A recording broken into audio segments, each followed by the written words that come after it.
नमस्कार, AB star news देख रहे हैं आप और उत्तराखंड की खबरों के खास बुलेटिन हमारी देवभूमि लेकर हाजिर हूं मैं आपके साथ सोहन सिंह। लोकसभा चुनाव को लेकर कांग्रेस ने पूरी ताकत झोंक दी है।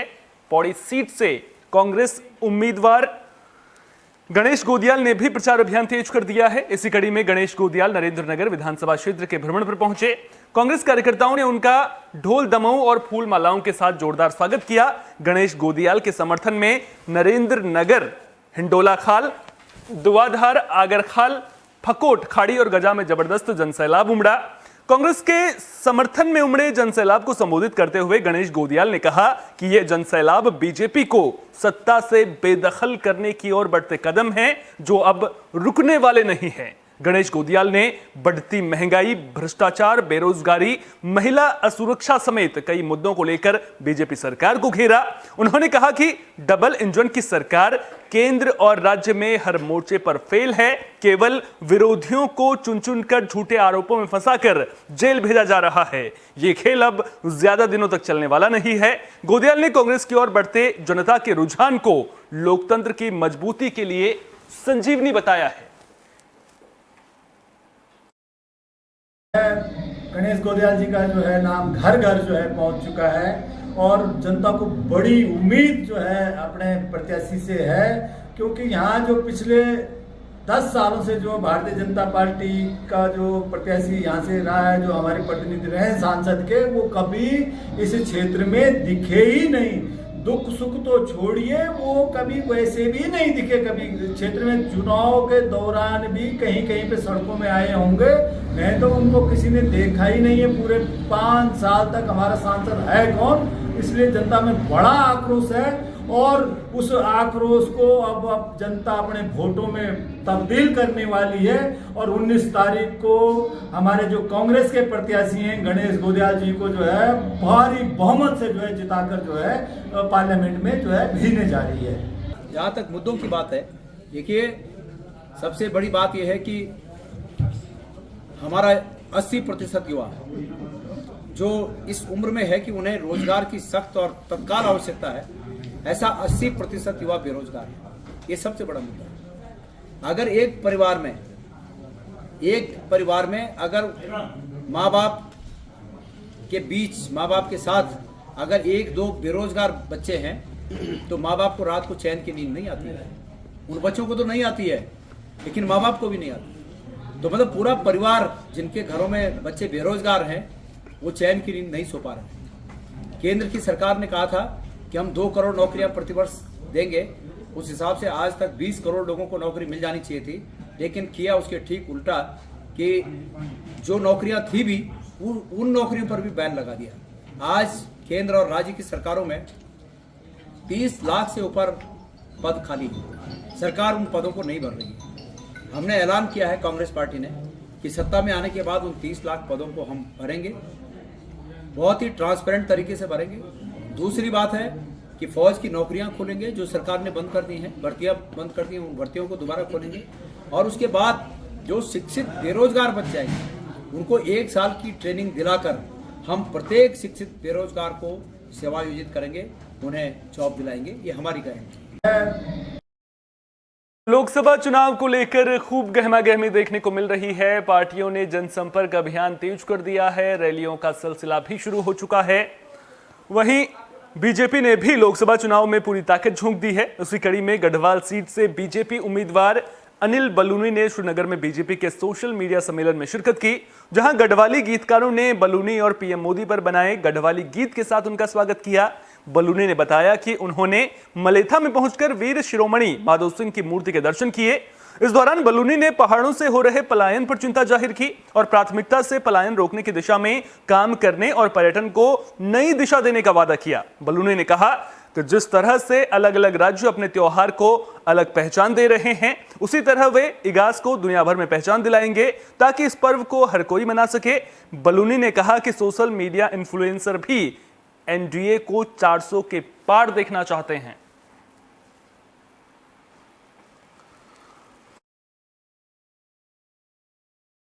इन सब का भाव बिल्कुल स्पष्ट है, क्योंकि इनके बड़ी संख्या में इन लोग आए। इनका मानना है कि भारतीय जनता पार्टी के साथ जुड़ के भारतीय जनता पार्टी के विचारों को नीचे तक पहुंचाना, मोदी जी के जो जन कल्याण की चीज़ें उनको नीचे तक पहुंचाने के लिए ये सब लोग भी प्रयास कर रहे हैं। हम इनके आभारी हैं, और जिस प्रकार से ये सब लोग काम कर रहे हैं, वाकई आज जो देश को आवश्यकता है मोदी जी की पुनः सरकार बनने की, विकसित भारत और विकसित उत्तराखंड में, उसमें इनका भी सबका योगदान होगा, और हम लोग 400 पार का जो हमारा संकल्प है वह भी पूर्ण होगा।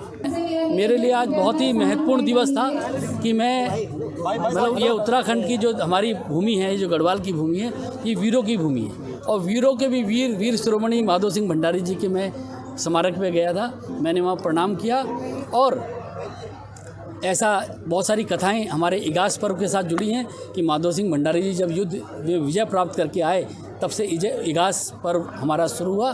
तो हम लोगों ने और संकल्प लिया कि जैसे हर राज्य का और हर जगह का एक एक अच्छा फेस्टिवल है, इसी प्रकार से उत्तराखंड के इगास को पूरे देश के साथ जोड़ के पूरे विश्व में पता लगे कि उत्तराखंड का इगास फेस्टिवल आया है, और पूरी दुनिया उस हमारे इगास में शामिल हो। इस संकल्प के साथ आज मैंने वहाँ प्रणाम भी किया।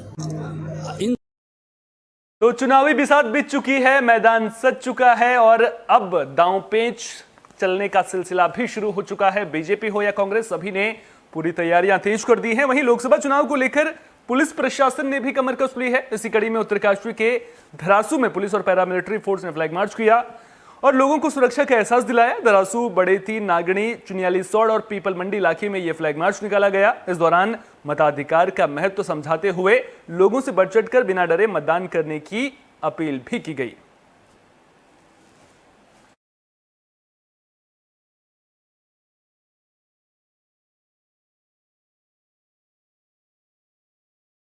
तो लोकसभा चुनाव को लेकर सियासत चरम पर है। वहीं इस बीच उत्तराखंड के गढ़वाली गीत पहाड़ों को रहबासी को लेकर भी सियासत देखने को मिल रही है। तो पहाड़ों को रहबासी गीत पर खूब सियासत हो रही है। दरअसल ये गाना गढ़वाल संसदीय सीट से बीजेपी उम्मीदवार की मुश्किल बढ़ा रहा है। अब गाने के निर्माता सौरभ मैठाणी ने इस पर प्रतिक्रिया दी। उन्होंने कहा कि यह गीत तो राजनीति से हटकर है। इस गाने को पहाड़ की बोली और संस्कृति पर बनाया गया है। मैठाणी ने कहा कि उन्होंने बीजेपी उम्मीदवार अनिल बलूनी के लिए वोट की अपील की है, जिसके लिए वे 20 कलाकारों की टीम के साथ प्रचार प्रसार भी कर रहे हैं।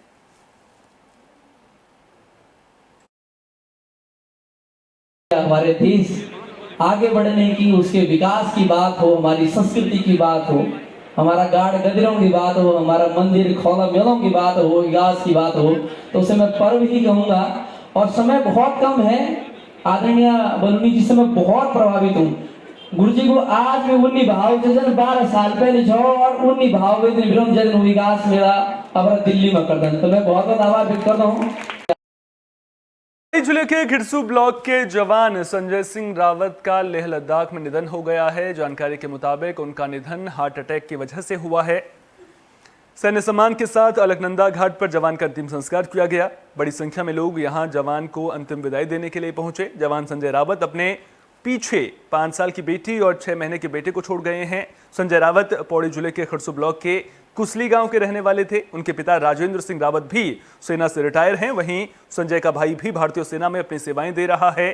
संजय रावत कड़ी मेहनत और ट्रेनिंग के बाद गढ़वाल राइफल्स का हिस्सा बने थे। वे 14 गढ़वाल राइफल्स में लेह लद्दाख में तैनात थे। मेरे से कोई बात नहीं, तो वहाँ नेटवर्क पकड़ देने पे कुछ नहीं पकड़ता था। कभी वो वाईफाई कॉल कर देता अपनी वाइफ के लिए।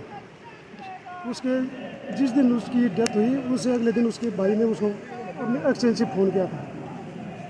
उसने बोला था कि भाई मैं कल 2-4 दिन में मैं 10-11 तारीख तक मैं घर पहुंच जाऊंगा और गांव में शादी है। उसके भाई ने बोला कि चल अगर तब तक 2 महीने छुट्टे तब तो हो सकता है मैं भी आ जाऊँ। बस उसके भाई ने मेरे को यही बताया। उसका भाई भी छुट्टी नहीं आ पा रहा। उसको वहाँ पे रास्ता बंद है, उसको कोई छुट्टी नहीं मिले अभी। इनके बड़े भाई भी फौज में? छोटा भाई है उसका। कहाँ है? वही उधर ही साइड में पोस्टिंग होगी उनकी। हाँ, उसकी पोस्टिंग है वही। घर में और कितने और लोग भी हैं आपके घर? जो ये डेथ हुआ इसकी एक लड़का एक लड़की है। लड़का उसका 6 महीने का और छोटा वाला लड़का है उसकी एक लड़की है 1.5 साल की। और बड़ी लड़की है उसकी 5.5 साल की। इसमें संजय रावत जो किरसू ब्लॉक के रहने वाले थे, इनका लद्दाख में निर्जन स्थान पे इनकी नियुक्ति थी, जिनकी मृत्यु हुई है, जिसके अंत्येष्टि में शासन व प्रशासन के सिवाय उनके यूनिट के समस्त अधिकारी आए हुए हैं। कब तक अंतिम संस्कार होगा? क्या अंतिम संस्कार इस समय 1 बज गए हैं। अंतिम संस्कार की प्रक्रिया शुरू हो गई है। 2-3 घंटे के अंतर्गत अंतिम संस्कार कर दिया जाएगा। देवप्रयाग से सड़क हादसों की खबर सामने आ रही है। ऋषिकेश से हिंडोला खाल सब्जी लेकर जा रही पिकअप गहरी खाई में गिर गई। मामले की जानकारी मिलने पर पुलिस और एसडीआरएफ की टीम मौके पर पहुंची, जिसके बाद रेस्क्यू ऑपरेशन शुरू किया गया। जानकारी के मुताबिक गाड़ी में 2 लोग सवार थे। हादसे में ड्राइवर की मौत हो गई है, वहीं घायल युवक को इलाज के लिए अस्पताल में भर्ती किया गया है। घायल युवक से मिली जानकारी के मुताबिक ड्राइवर को नींद की झपकी आ गई थी, जिसकी वजह से यह हादसा हुआ था।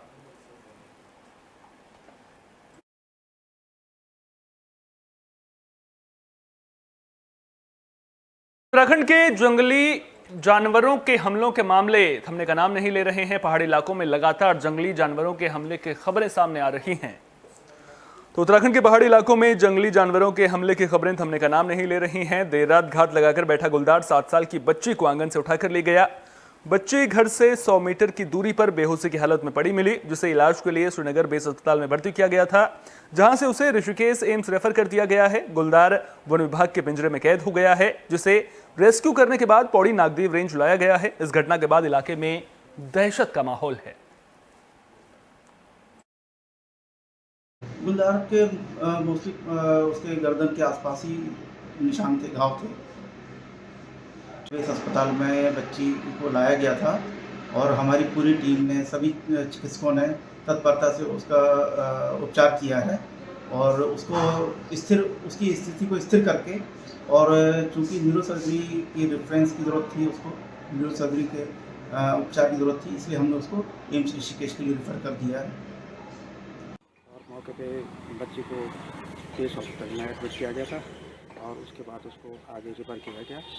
उसके बाद उसको ऋषिकेश एम्स में ले गए हैं और हम लोगों ने तत्काल मतलब मौके पे जाके जो है घटनास्थल के समय जो है कैमरा लगा दिया और जो है आज सुबह जो है छात्र उसको गुलदार पिंजरे में कैद हो गया। ये गुलदार तो मतलब लगभग 100% कहा जा सकता है, क्योंकि मतलब जो है घटनास्थल पर दोबारा जरूर आता है, इसीलिए जो है ये तत्काल वहाँ पे पिंजरा लगा दिया गया था, तो जिससे मतलब जो है ये जल्दी पकड़ में आ गया। पिंजरा लगाया गया था, उसी पिंजरे में हम गुलदार को लेकर इसको करके पौड़ी रेंज ऑफिस में ले जा रहे हैं। जो है क्षेत्र में तो लगातार गश्त रहेगी, रात्रि गश्त की जाएगी और लोगों को सचेत किया जाएगा। गुलदार के उत्तराखंड की खबरों की खास बुलेटिन हमारी देवभूमि में फिलहाल के लिए इतना ही। अपना बहुत बहुत ख्याल रखिए। देश और दुनिया की तमाम अहम खबरों के लिए देखते रहिए AB स्टार न्यूज़।